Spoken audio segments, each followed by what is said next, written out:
খাগড়াছড়িতে সংঘর্ষে ৩ জন ও রাঙ্গামাটিতে ১ জন নিহতের ঘটনায় ২ জেলা শহরে ১৪৪ ধারা জারি। পুলিশ বিজেপি সহ ম্যাজিস্ট্রেট সহ আমরা রোডে আছি, পরিস্থিতি স্বাভাবিকভাবে আমাদের নিয়ন্ত্রণে আছে। এই সমস্যা কিভাবে সমাধান করা যায় এবং এই সমস্যা যাতে ফার্দার যাতে আরো ডিটেরিয়েট না করে সেজন্য আমরা একযোগে কাজ করে যাচ্ছি। গাউদির পার্বত্য জেলা পরিদর্শনে যাচ্ছেন স্বরাষ্ট্র উপদেষ্টার নেতৃত্বে প্রতিনিধি দল।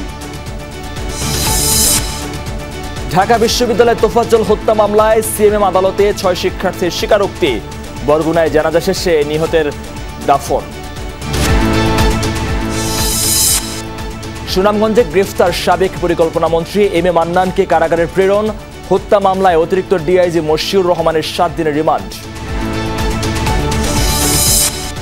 গণতন্ত্র এখনো বিপদমুক্ত নয়, ভার্চুয়াল বক্তব্যে বললেন তারেক রহমান। ধর্মীয় উপাসনালয়ে হামলার জন্য নিরপেক্ষ তদন্ত কমিশন গঠনের আহ্বান। রাজধানীর কলাবাগানে ফ্ল্যাটে মিলল টর্চার সেল। মুক্তিপণের দাবিতে চালানো হতো নির্যাতন। সেনাবাহিনীর অভিযানে দেশি বিদেশি অস্ত্রসহ ২ জন আটক।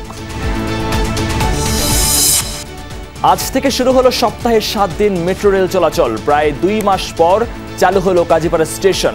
মিরপুর ১০ নম্বর স্টেশনে খুলবে শিগগিরই।